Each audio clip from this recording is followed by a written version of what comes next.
কক্সবাজারের সোনালী ইতিহাস, এক হারানো অধ্যায়ের গল্প। কক্সবাজার, বাংলাদেশের দক্ষিণ-পূর্ব উপকূলে বিস্তৃত এক শান্ত শহর, যা বিশ্বের দীর্ঘতম প্রাকৃতিক সমুদ্র সৈকতের জন্য বিখ্যাত।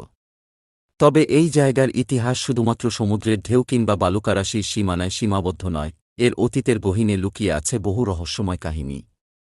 আজ আমরা ফিরে যাই 1770 সালের এক সন্ধ্যায়, যখন কক্সবাজার একদম ভিন্ন এক পরিচয়ে পরিচিত ছিল। ব্রিটিশ আমলের সূচনা। 1769 সালে British east India company Arakan থেকে পালিয়ে আসা রোহিঙ্গাদের জন্য একটি আশ্রয়স্থল প্রতিষ্ঠার উদ্যোগ নেয়। ক্যাপ্টেন হিরাম কক্স ছিলেন এই প্রকল্পের প্রধান। তার নেতৃত্বে একটি নতুন বন্দর এবং বসতি স্থাপন করা হয়। স্থানীয় লোকেরা এটি কক্সের বাজার নামে ডাকতে শুরু করে। এই নামই কালক্রমে কক্সবাজার নামে পরিচিতি পায়। কিন্তু গল্পের এই অধ্যায় শুধুই কক্সবাজারের নয়, এটি স্থানীয় আরাকান রাজ্যের আর ব্রিটিশ বণিকদের সংঘাতেরও অংশ। আরাকান রাজা নরপতি তখনও শাসন করছিলেন এবং তার সৈন্যবাহিনী ব্রিটিশদের প্রতি অবিশ্বাস পোষণ করত। রহস্যময় সন্ধ্যা। 1770 সালের এক বিকেলে কক্সবাজারের বেলাভূমি যেন এক নতুন গল্পের সূচনা করল। বঙ্গোপসাগরের ঢেউ যখন শান্তভাবে উপকূলে আছড়ে পড়ছিল, তখন ক্যাপ্টেন কক্স তার ছাউনিতে বসে স্থানীয় নেতা সুরেশ রায়ের সঙ্গে আলাপ করছিলেন। আমাদের এই নতুন বসতি সুরক্ষিত করতে হবে, ক্যাপ্টেন কক্স বললেন। সুরেশ রায়, যিনি ছিলেন এলাকার একজন প্রভাবশালী নেতা, জবাব দিলেন, কিন্তু আরাকান রাজা এই স্থাপনা মেনে নেবেন না।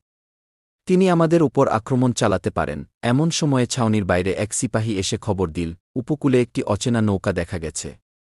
নৌকার লোকজন অদ্ভুত পোশাক পরেছিল, আর তাদের সঙ্গে ছিল কয়েকটি মাটি ভরা হাড়ি। গুপ্তধনের রহস্য। ক্যাপ্টেন কক্স ও সুরেশ রায় দ্রুত সৈকতের দিকে রওনা দিলেন।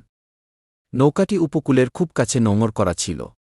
স্থানীয় জেলেরা জানাল, লোকগুলো আরাকানের পাহাড়ি অঞ্চলের বাসিন্দা বলে মনে হচ্ছে। লোকগুলোর নেতা ছিলেন একজন আরাকানি ব্যক্তি। তিনি ব্রিটিশদের দেখে ভয় পেলেন না, বরং সাহস করে এগিয়ে এসে বললেন, আমরা এখানে এক গোপন কাজ সম্পন্ন করতে এসেছি। ক্যাপ্টেন কক্স জানতে চাইলেন, তোমাদের কাজ কি? এই মাটির হাড়িগুলোতে কি রয়েছে? লোকটি উত্তর দিলেন, এগুলোতে মাটি নয়, আরাকান রাজ্যের পুরনো মন্দিরের ভগ্নাংশ। রাজা নরপতি এই মন্দির ধ্বংস করে আমাদের গ্রামের উপর আক্রমণ করেছিলেন। আমরা এসব নিয়ে শান্তির প্রার্থনা করতে এসেছি। সংঘাতের প্রস্তুতি। এই ঘটনার কয়েকদিনের মধ্যেই আরাকান রাজা বিষয়টি জানতে পারলেন। তিনি কক্সবাজারের নতুন বসতির ওপর হামলার পরিকল্পনা করলেন। খবর পেয়ে ক্যাপ্টেন কক্স ও সুরেশ রায় স্থানীয় জনগণকে একত্রিত করলেন। সৈকতের ধারে তৈরি হল এক অস্থায়ী দুর্গ। সেখান থেকে লোকেরা পাহাড়ি পথে আরাকান সৈন্যদের গতিবিধি পর্যবেক্ষণ করতে শুরু করল। এক গভীর রাতে আরাকানের সৈন্যরা আক্রমণ করল। ঢেউয়ের গর্জন ও সৈন্যদের হাকডাক মিলে যেন যুদ্ধক্ষেত্র তৈরি হল। স্থানীয় জনগণ ব্রিটিশ সৈন্যদের সঙ্গে একজোট হয়ে প্রতিরোধ গড়ে তুলল। বিজয়ের সকাল। যুদ্ধ চলল সারা রাত। ভোরের আলো ফুটতেই দেখা গেল আরাকান সৈন্যরা পিছু হটেছে। ক্যাপ্টেন কক্স এবং সুরেশ রায়ের নেতৃত্বে কক্সবাজার রক্ষা পেল।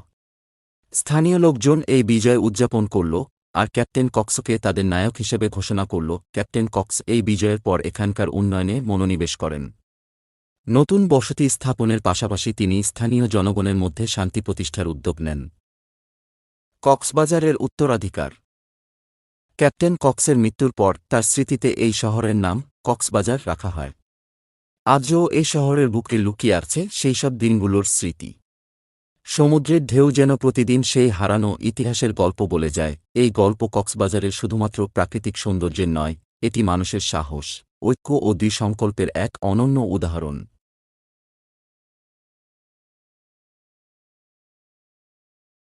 ভিডিওটি কেমন লাগলো আপনাদের কাছে তা অবশ্যই কমেন্ট করে জানাবেন।